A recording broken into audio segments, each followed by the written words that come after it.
नमस्कार मित्रांनो, मी अविनाश सौरे मराठी कट्टा चॅनलवरती पुन्हा एकदा तुमचं स्वागत करतो। जिल्हा एकात्मिक आरोग्य व कुटुंब कल्याण सोसायटी यांच्यातर्फे बऱ्याच जागा या ठिकाणी निघलेल्या आहेत। जवळपास 13,500 या ठिकाणी 2025 मध्ये 13,500 पेक्षाही जास्त या ठिकाणी जागा या निघणार आहेत याच्यामधल्या। तर याच्या आधीही मी बरेच व्हिडिओ प्रत्येक जिल्ह्यानुसार टाकलेले आहेत। तर आजही या ठिकाणी भरती निघलेली आहे। 137 पद आहेत आणि या ठिकाणी जिल्हा आहे अहिल्यानगर इथला। तर संपूर्ण ॲडव्हर्टाइजमेंट बघणार आहोत। शेवटपर्यंत पूर्ण व्हिडिओ बघा, म्हणजे तुम्हाला समजून जाईल की लास्ट डेट कधीपर्यंत आहे, कोणते विद्यार्थी याला या ठिकाणी अप्लाय करू शकतात, कोणते पद आहेत आणि या ठिकाणी तुम्हाला सबमिट कुठं करायचंय। चला तर स्टार्ट करूया मित्रांनो। त्याआधी तुम्ही जर चॅनलवरती नवीन असेल तर चॅनलला या ठिकाणी सबस्क्राईब करून घ्या, लाईक करा आणि शेअर करत चला। या ठिकाणी बघा, जिल्हा एकात्मिक आरोग्य व कुटुंब कल्याण सोसायटी अहिल्यानगर म्हणजे राष्ट्रीय आरोग्य अभियानांतर्गत आणि 15वा वित्त आयोग राष्ट्रीय आयुष अभियानातील कंत्राटी पद भरती आहे। आता हे जे पद आहेत ते 1 वर्षाच्या कंत्राटी पद भरतीवरती आहेत। सध्याला याच प्रकारची या ठिकाणी भरती निघत आहे। जाहिरात क्रमांक तुम्ही बघून घ्या। यामध्ये काय दिलेले आहे त्यांनी, तर या ठिकाणी बघा, अहिल्यानगर येथे कार्यालयीन वेळेमध्येच तुमचे सुट्टीचे दिवस वगळून पोस्टाने किंवा समक्ष, म्हणजे तुम्ही एकतर तो फॉर्म जो आहे तो पोस्टाने पाठवू शकतात किंवा समक्ष, याचा जो काही नमुना आहे तुम्हाला पोस्टाने पाठवण्यासाठी तो तुम्हाला दाखवणार आहे आणि कसा भरायचा आहे तेही सांगणार आहे। या ठिकाणी डेट दिलेली आहे 16/6/2025 ते 30/6/2025 या डेट मध्ये तुम्हाला हा फॉर्म या ठिकाणी भरायचा आहे आणि पाठवायचा आहे किंवा स्वतः घेऊन जायचंय। त्यानंतर काही जर आले तर तुमचं ग्राह्य धरलं जाणार नाही, हे लक्षात ठेवा। या ठिकाणी बघा, सिरियल नंबर आहे, नेम ऑफ पोस्ट आहे, प्लेस ऑफ वर्क दिलेलं आहे, educational qualification, experience, number of post, category आणि या ठिकाणी तुमचा पगार किती राहणार आहे हे दिले आहे। पहिलं जे पद आहे मेडिकल ऑफिसर आहे MBBSचं। या ठिकाणी प्लेस ऑफ वर्क जे आहे तुम्ही या ठिकाणी चेक करून घ्या। एज्युकेशनल क्वालिफिकेशन MBBS लागतंय, एक्सपिरियन्सची गरज नाही, नंबर ऑफ पोस्ट त्याच्या 31 आहेत। तुम्हाला जर 31 पोस्ट या ठिकाणी कोणत्या कॅटेगरीमधून आहे ते चेक करायचं असेल तर या ठिकाणी डिवाइड केलेलं आहे। या ठिकाणी पर मंथ या ठिकाणी 60,000 रुपये राहणार आहे। सेकंड जे पद आहे DPM या ठिकाणी NHMचं आहे।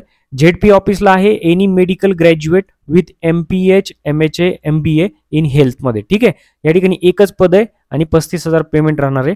डिस्ट्रिक्ट क्वार्टर कोऑर्डिनेटरचं आहे। या ठिकाणी एनी मेडिकल सेम क्रायटेरिया आहे, एकच पद आहे। या ठिकाणी 35,000 रुपये तुम्हाला पगार आहे। कॅटेगरी वाईज या ठिकाणी दिलेलं आहे, तुम्ही चेक करून घेत चला। या ठिकाणी बघा, चौथं पद आहे स्टाफ नर्सचं, IPHS NCD screening, tribal non tribal L2 NRC SNCU NBSU यांच्या थ्रू, म्हणजे यांचं या ठिकाणी पद आहेत हे।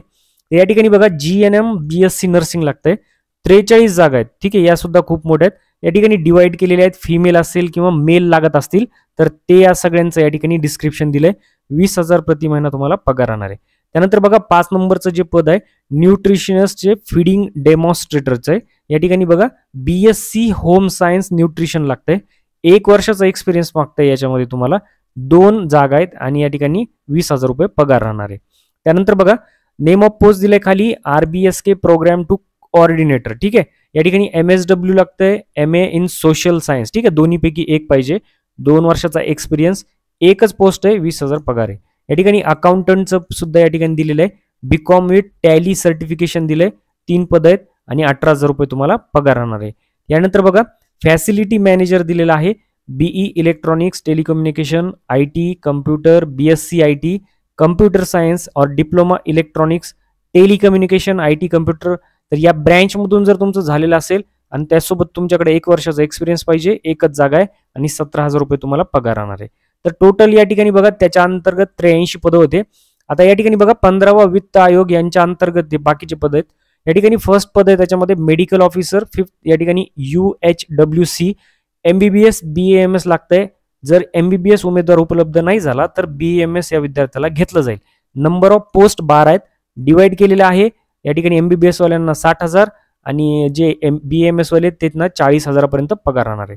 सेकंड आहे MPW मध्ये 12वी विज्ञान शाखा उत्तीर्ण लागतंय, प्लस आरोग्य व प्रशिक्षण केंद्र सार्वजनिक आरोग्य संस्था नागपूर यांच्याकडून आरोग्य कर्मचारी पदासाठी निश्चित केलेला निमवैद्यकीय मूलभूत प्रशिक्षण, ठीक आहे। तर हे क्रायटेरिया अर्हता वाचून घ्या।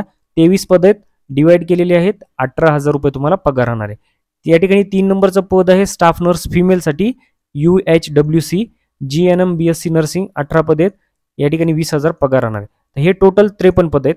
त्यानंतर या ठिकाणी बघा, डिस्ट्रिक्ट प्रोग्राम मॅनेजर जे आहे राष्ट्रीय आयुष अभियानांतर्गत येतं, आयुष हॉस्पिटल या ठिकाणी graduation degree in any discipline including Ayush आणि MBA in health care management. ठीक आहे, खाली तुम्ही बघू शकता 3 इयर्सचा वर्किंग एक्सपिरियन्स मागितलाय त्यांनी. नंबर ऑफ पोस्ट या ठिकाणी 1 आहे ओपन मध्ये आणि 35,000 पगार आहे. तर टोटल मिळून या ठिकाणी बघा 137 पद आहेत. हे या ठिकाणी बघा http nagar.zp.gov.in या संकेतस्थळावरती सर्व सूचना फॉर्म तुम्हाला भेटून जाणार आहे. MBBS उमेदवार नाही उपलब्ध झाला तर BAMS वाले घेण्यात येणार आहेत, तेही लक्षात ठेवा तुम्ही. या ठिकाणी खाली यायचंय तुम्हाला. वयोमर्यादा तुम्हाला दिलेली आहे, या ठिकाणी चेक करून घ्या. 25 एप्रिल 2016 रोजी निर्णयानुसार या ठिकाणी 18 मिनिमम कमाल 38 आणि जर वयोमर्यादा या ठिकाणी 43 वर्षापर्यंत शिथिलता ठेवलेली आहे. ठीक आहे, तर या ठिकाणी खाली शर्ती आणि अटी दिलेल्या आहेत. या ठिकाणी बघा खाली त्यांची वेबसाईट दिलेली आहे. तुम्हाला डिमांड ड्राफ्ट करायचा आहे. फीस जी काही भरायची आहे दिलेली त्यांनी, तर ती तुम्हाला डिमांड ड्राफ्टनी पाठवायची आहे. लक्षात ठेवा. तुमच्याकडे कोणते कोणते या ठिकाणी माहिती असली पाहिजे किंवा या ठिकाणी कागदपत्र असले पाहिजे त्याची लिस्ट या ठिकाणी दिलेली आहे. त्यानंतर खाली यायचंय तुम्हाला. शैक्षणिक पात्रता अर्हतावरती तुम्हाला समजलेली असेल ती एकदा चेक करून घ्या. सर्वात महत्त्वाची बात या ठिकाणी अंतिम प्रमाणपत्रामध्ये म्हणजे तुमचं ग्रॅज्युएशनमध्ये ग्रेड अथवा श्रेणी नमूद असल्यास संबंधित संस्थेकडून त्यांचं टक्केवारीत रूपांतर करून घ्यायचंय. म्हणजे तुम्हाला ग्रेड किंवा ऑर्डर काही दिला असेल तर त्याचं टक्केवारीमध्ये रूपांतर करून घ्या, हे सर्वात महत्त्वाचं आहे. पदासाठी अनुभव मागितलेला आहे तर ते गरजेचं आहे. संगणक अर्हता बघा MSCIT प्रमाणपत्र धारण करत असल्याचा तपशील नमूद करावा. ठीक आहे, आणि लहान कुटुंबाचा प्रमाणपत्र सुद्धा आहे. तुम्हाला जो डिमांड ड्राफ्ट या ठिकाणी द्यायचा आहे, खुला प्रवर्ग 300 रुपये, मागासवर्ग राखीव असेल तर 150 रुपये. ठीक आहे, आणि धनाकर्ष काढायचा आहे तुम्हाला district integrated health and family welfare society and 13 finance. ठीक आहे, या नावाने काढायचं आहे. या ठिकाणी बघा निवड प्रक्रिया दिलेली आहे. आवश्यक पदासाठी जर तुमच्याकडे गुण असतील किंवा डिग्री लास्ट इयरला तुम्हाला जेवढे मार्क पडले ते 60% वर असतील तर 50 गुण आहेत तुम्हाला. त्यानंतर बघा शैक्षणिक पदासाठी आवश्यक शैक्षणिक अर्हतापेक्षा जास्त अर्हता तुमच्याकडे असेल तर त्याला 20 गुण आहेत आणि त्या पदाशी संबंधित जर अनुभव असेल तर प्रत्येक 1 वर्षासाठी 6 गुण, जास्तीत जास्त 30 मार्क आहेत. अशी टोटल मिळून 100 मार्काची मेरिट लिस्ट या ठिकाणी लागणार आहे. म्हणजे तुमचं या ठिकाणी सिलेक्शन त्यातून होणार आहे. ठीक आहे, बाकी सर्वसाधारण सूचना या त्या ठिकाणी दिलेल्या आहेत, ते तुम्ही या ठिकाणी बघून घ्या. हे खाली आल्यानंतर तुम्हाला या ठिकाणी अर्जाचा नमुना भेटून जाणार आहे. याची तुम्हाला प्रिंट काढायची आहे, फोटो चिटकवायचा आहे, तुमचं नाव या ठिकाणी वडिलांचं नाव, जन्मतारीख, महिना, पत्रव्यवहाराचा पूर्ण पत्ता, मोबाईल क्रमांक, ईमेल ID, तुमची कास्ट, जात, प्रवर्ग, धनादेशाचा क्रमांक या ठिकाणी सर्व लिहायचं आहे. शैक्षणिक अर्हता तुम्हाला या ठिकाणी लिहायचं आहे. त्यानंतर इतर शैक्षणिक अर्हता काही असेल तर ती लिहा. अनुभव असेल तर तो लिहायचा आहे. या ठिकाणी तुम्ही कागदपत्र कोणते कोणते दिलेले आहेत जॉईनिंग त्या लेटर सोबत किंवा या फॉर्म सोबत त्याची लिस्ट या ठिकाणी तुम्हाला लिहायची आहे. आणि खाली आल्याच्या नंतर बघा तुम्हाला या ठिकाणी प्रतिज्ञापत्र भेटेल. हे लहान कुटुंबाचं प्रतिज्ञापत्र आहे, तर हे सुद्धा भरून तुम्हाला द्यायचं आहे. तर एक तर तुम्ही पोस्टाने पाठवा किंवा या ठिकाणी तुम्ही स्वतः त्या पत्त्यावरती नेऊन देऊन टाका. तर मित्रांनो, याच्या नेक्स्ट अपडेटसाठी अजून तुम्ही चॅनलला सबस्क्राईब केलं नसेल तर सबस्क्राईब करा, लाईक करा आणि शेअर करत चला. भेटूया पुढच्या व्हिडिओ. तोपर्यंत जय हिंद, जय महाराष्ट्र.